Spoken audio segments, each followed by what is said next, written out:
Tout ça pour ça, les gars. Franchement, je vous dis la vérité, je suis dégoûté. Honnêtement, je suis dégoûté. Vous savez pourquoi? Parce que quand j'ai vu la compo, quand j'ai vu que le Barça a mis l'équipe type, je me suis dit, allez, au moins, voilà, c'est vrai que les joueurs vont pas se reposer, mais au moins, voilà, tu vas finir cette Ligue des Champions, cette phase régulière de Ligue des Champions sur une bonne note. Moi, c'est ce que je me suis dit à la base, les gars. Je me suis dit, on va gagner ce match. Tu mets quasiment l'équipe type, à part Casado et à part Koubarsi. Ce match, tu dois le gagner, normalement. Tu dois le gagner. Je suis désolé, contre une équipe de l'Atalanta qui se fait taper par tout le monde, qui s'est fait taper par le Real 2 fois cette saison, qui s'est fait taper par Napoli, qui s'est fait taper par l'Inter. Si toi, à domicile, t'arrives pas à les battre en plus de ça avec leurs meilleurs joueurs qui jouent pas ce match, avec Lookman qui était absent pour cette rencontre, si t'arrives pas à les battre, c'est qu'il y a un problème. Avec encore une fois une équipe quasiment au complet du Barça, donc il n'y a aucune excuse. Et moi, je vous dis la vérité, si ça n'est qu'à moi, même avant ce match, il aurait même pas fallu mettre l'équipe type.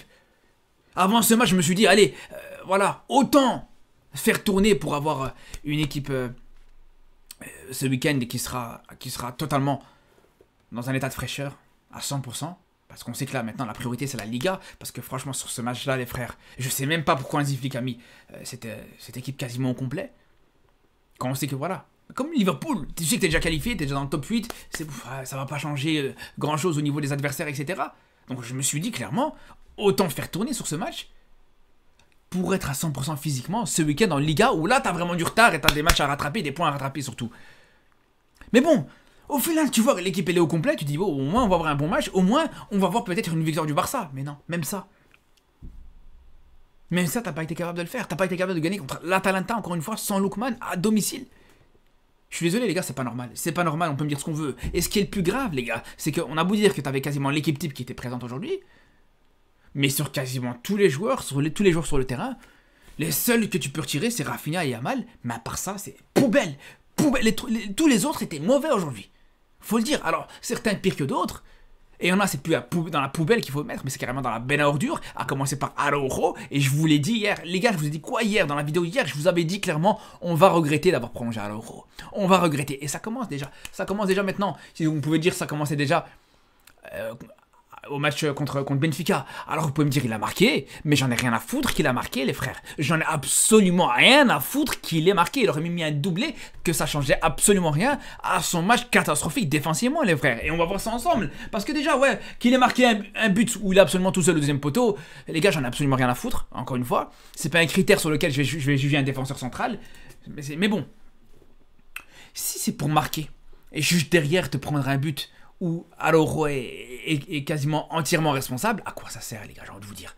Mais même avant ce but, avant ce deuxième but les frères, avant ce deuxième but, déjà dès le début du match, déjà tu sentais que t'étais pas serein avec Araujo. Déjà, sur une action pareille, on voit justement un défenseur de l'Atalanta un attaquant de l'Atalanta qui est absolument tout seul, dans le dos d'Araujo, dans le dos de Koundé, sur le côté droit du Barça. Ça a été la première grosse occasion d'Atalanta. Et regardez où se trouve Araujo. Regardez Araujo jusqu'où il va monter les frères. Allez comprendre ça. Comment c'est possible qu'il aille monter jusque... Regardez, à la limite si vraiment il n'y avait aucun joueur du Barça dans cette zone, je pourrais dire allez pourquoi pas. Mais t'as déjà plusieurs joueurs. T'as déjà Koundé qui est là, t'as déjà De Jong qui est là, t'as déjà Gavi qui est là. Qu'est-ce que tu veux faire là? De quoi tu te mêles frère? Reste à ta place. De quoi tu te mêles? Comment tu peux te permettre comme ça de laisser des espaces dans ton dos comme ça et à laisser Eric Garcia tout seul derrière? Et je vous dis donc déjà là, première grosse occasion, première grosse alerte d'Araujo les frères. Alors là vous pouvez pas me dire ouais non mais c'est parce que physiquement il est pas encore à 100%, parce que ça, justement s'il est pas physiquement encore à 100%, mais qu'il reste chez lui, qu'il reste dans son poste, qu'il reste juste dans sa zone. Qui lui a demandé de se retrouver là les gars? Regardez-moi ça, on a recruté un latéral droit, un nouveau latéral droit, un nouveau milieu de terrain. Donc retourne en défense frère. Mais bon, même ça, c'est pas suffisant les frères. Je vous dis encore une fois, il n'y a pas que ça. Quand on voit le but refusé de l'Atalanta. Regardez déjà là, Araujo. Je sais pas ce qu'il fout à côté d'Eric Garcia, frère. Je sais pas ce qu'il fout. Déjà, pour commencer, le joueur de l'Atalanta, ok, il est hors jeu. Il n'y a pas de problème. Mais ça s'est joué à très peu déjà, pour commencer. Parce que Araujo, il a 2 doigts de le couvrir. Je vous dis, ça s'est joué à rien, les frères, pour qu'il le couvre. Mais au-delà de ça, moi, ce que je comprends pas, c'est que qu'est-ce que Araujo fout là, les frères? Qu'est-ce qu'il fout là? Parce que imaginons si ce joueur n'était pas hors jeu. Vous imaginez la dinguerie ou pas? Et ne me dites pas, ouais, c'était fait exprès, il a fait exprès de jouer là parce qu'il savait que parce qu'il savait que le joueur était hors jeu, parce que c'est pas le cas, les gars. Je suis prêt à mettre ma main à couper qu'il savait pas que le joueur était hors jeu, les frères. Et je vous dis ça comment? Parce que de 1, ça s'est joué. Ça se joue à très peu. Et surtout parce que tout simplement, sur le deuxième but de l'Atalanta, on voit que de nouveau, c'est Araujo qui couvre le hors-jeu, encore une fois, les frères. Il est en train de pourrir tout le travail d'Hansi Flick et du Barça et de cette défense du Barça depuis le début de la saison. Là où l'alignement était quasiment parfait depuis le début de la saison avec Inigo et Cubarsí qui le géraient très bien. Même Eric Garça quand il joue, lui aussi, il n'y a pas de souci là-dessus. Il gère très bien l'alignement sur le hors-jeu. Et non, t'as que Araujo, les frères. T'as que Araujo, encore une fois, qui est là, qui est pas capable de gérer ça. Avec l'expérience qu'il a, avec tout ça, les gars, c'est pas normal, je suis désolé. Et le pire, les frères, le pire, c'est que quand on voit à chaque fois le mec il se fait signaler hors jeu, à la place de jouer l'action jusqu'au bout, à la place de jouer l'action jusqu'à la fin, le mec tu le vois il s'arrête de jouer pour parler à l'arbitre, pour demander à l'arbitre qu'il y a hors jeu, alors qu'il y a de 1 il n'y avait pas hors jeu, et de 2 ben, il se met littéralement en retard, et juste derrière voilà, il laisse Koundé tout seul, alors que si juste il n'avait pas commencé à s'arrêter à jouer pour discuter avec l'arbitre, ben, il aurait pu revenir et intervenir et rattraper son erreur. Mais je suis désolé, c'est pas Koundé qui était très bien aligné de revenir défendre et de revenir corriger le travail d'Araujo, de venir ramasser les poubelles d'Araujo derrière lui, les gars, je suis désolé. C'est là où c'est pas normal. Et je vous dis ça, c'est que le début, les frères. Je vous le dis, Araujo, il va nous poser beaucoup de problèmes, encore une fois, les frères. Je vous le dis et je vous le redis. Il y en a qui me disent que je suis dur avec lui, mais regardez ça. Après, c'est pas le seul. C'est pas le seul, les frères. Moi, les gars, au bout d'un moment, je vous dis la vérité, Lewandowski, j'abandonne. Moi, Lewandowski, j'abandonne clairement, les frères. Moi, au bout d'un moment, quand on voit cette action, elle était magnifique. Cette action, elle était magnifique. La remontée de balle de Yamal, elle était tout simplement stratosphérique, les frères. La remontée de balle qu'il fait sur cette contre-attaque, où il élimine 2 joueurs, 3 joueurs, où il arrive juste derrière à pouvoir réussir sa passe. Et que juste derrière encore, Rafinha réussit sa passe, il met une passe magnifique dans les pieds de Lewandowski, que Lewandowski tribue sur le ballon. Les gars, qu'est-ce que vous voulez faire? Moi, j'abandonne, les frères, c'est tout. Qu'est-ce que vous voulez faire avec ça? Qu'est-ce que vous voulez faire avec Lewandowski? Il reçoit une passe dans ses pieds, les frères. La passe, il la reçoit dans ses pieds, elle est parfaite, la passe qu'il reçoit. Et il tribue sur le ballon, les frères. C'est ça notre attaquant, les gars. C'est ça l'attaquant du Barça, là, actuellement. C'est ça le grand Lewandowski, encore une fois. Ah, moi, franchement, quand je vois ça, je suis excédé. Vraiment, je suis excédé, les frères. Je sais même pas comment c'est possible que là, encore aujourd'hui, il est encore meilleur buteur de la Liga, les frères. Vraiment, je vous dis la vérité. Son match aujourd'hui, encore une fois, il est exécrable. Je vous parle même pas de ses contrôles ratés habituels, ses passes ratées. Voilà, son manque de capacité à pouvoir faire des déviations correctes. Ça, on s'est habitué. On n'attend plus rien de lui à ce niveau-là. Mais encore une fois, les gars, ce genre de situation, et pour moi, il doit les mettre, les gars, je suis désolé. C'est même pas là, maintenant, on n'attend même pas à ce qu'ils mettent sur cette action-là, on n'attend même pas à ce qu'ils la mettent. On attend au moins à ce qu'ils puissent gérer ce ballon, à ce qu'ils puissent en faire quelque chose. Mais là, il t'en fait rien, il tombe dessus, les frères. Il trébuche sur le ballon. Mais entre lui et Ferran Torres juste derrière qui rentre, et qu'est-ce que vous voulez faire? Ferran Torres, il reçoit un centre, encore une fois, magnifique, de Rafinha. Le mec, il a failli se faire assommer par le ballon plus qu'autre chose, les gars. Vraiment, nos attaquants, c'est une catastrophe. Le mec, il reçoit un centre, il reçoit un très bon centre sur sa tête, et t'as l'impression qu'il va se faire assommer par la balle. Entre lui qui se fait assommer par la balle, et l'autre qui trébuche sur le ballon, je vous dis, vraiment, on est sur... C'est la cour des miracles. Le numéro 9 du Barça actuellement, vraiment.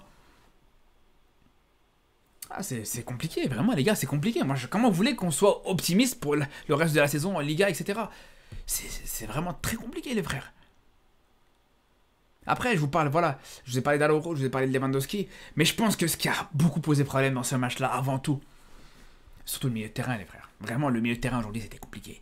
Et l'absence de Casado, elle fait mal, les gars. Vraiment, Casado est devenu pour moi un joueur indispensable à cette équipe du Barça. Peut-être l'un des 3 joueurs les plus importants, peut-être du Barça actuellement, clairement. Casado montre une importance énorme, et on voit, et on l'a vu sur les 10 dernières minutes, quand il est rentré sur le terrain. La sérénité qu'il apportait. Balle au pied. La sérénité qu'il apportait aussi défensivement. Les récupérations. Vraiment, c'était très fort. Parce que le reste au milieu de terrain, c'était compliqué aujourd'hui. Alors De Jong te fait un match correct, encore une fois. C'est pas un match exceptionnel, mais voilà, il est pas mauvais non plus. Pedri aussi, c'est pas exceptionnel. Gavi, c'était compliqué aujourd'hui. Mais je pense que voilà, que ce soit Pedri, Gavi ou même le De Jong, en fait, les trois, t'as besoin d'un Casado dans ce milieu de terrain, les gars. Et vous savez, une action qui représente le plus à quel point t'as besoin d'un Casado au milieu de terrain, déjà sur l'aspect défensif, ben c'est clairement le premier but de l'Atalanta, tout simplement, les frères. Tout simplement, ou clairement, là, c'est le foutoir, c'est vraiment n'importe quoi, c'est un désordre complet sur le but qu'on se prend. Avec Gavi qui se retrouve dans cette position-là, mais on sait bien à quel point Gavi, jamais de la vie, doit se trouver dans ce genre de position. Gavi, jamais de la vie, il doit se trouver comme ça devant la défense, devant la surface du Barça, parce qu'on sait très bien à quel point il se jette très rapidement, et il se fait éliminer aussi très rapidement. Pareil pour De Jong, on ne comprend pas comment ça se fait qu'il est aussi bas sur une situation pareille, où normalement c'est lui qui est censé prendre ce rôle de Casado, de joueur qui a la récupération, qui est justement à l'entrée de cette surface. Et un but comme ça, jamais de la vie avec Casado sur le terrain, on se le prend. Je vous le dis, les gars. Je vous le dis parce que ça, Casado, il le gère très bien. La capacité à faire l'essuie-glace devant sa surface, c'est l'une des plus grandes forces qu'il a. Et je vous parle même pas du travail que Casado peut apporter balle au pied. Et on a vu la sérénité qu'il t'apporte, c'est vraiment exceptionnel. On voit à chaque fois quand Casado est sur le terrain, tous les joueurs qu'il y a autour de lui, ils sont beaucoup plus impliqués et ils subliment directement. Pedri est beaucoup plus fort quand t'as Casado qui est là. De toute façon, c'est simple. Je pense qu'on est clairement sur la meilleure saison de Pedri depuis ses débuts au Barça. Et ça coïncide avec la saison complète de Casado. Non, vraiment, je vous dis l'importance qu'il a aujourd'hui, Casado, c'est énorme. Pareil pour Cubarsí, en défense centrale. En tout cas, les frérots, est-ce que maintenant, aujourd'hui, on peut se dire que le Barça, peut-être, était moins impliqué sur ce match-là parce que, voilà, t'étais déjà qualifié, t'avais pas un enjeu énorme sur ce match, ou alors que, tout simplement, peut-être que le niveau, il recommence encore un petit peu à inquiéter, je sais pas, on verra de toute façon ce week-end, sur ce match contre, il me semble si c'est Alaves ce week-end, on sera très rapidement fixé. Sur ce, je vous dis à très vite pour de nouvelles vidéos et surtout d'ici là, prenez soin de vous les frères.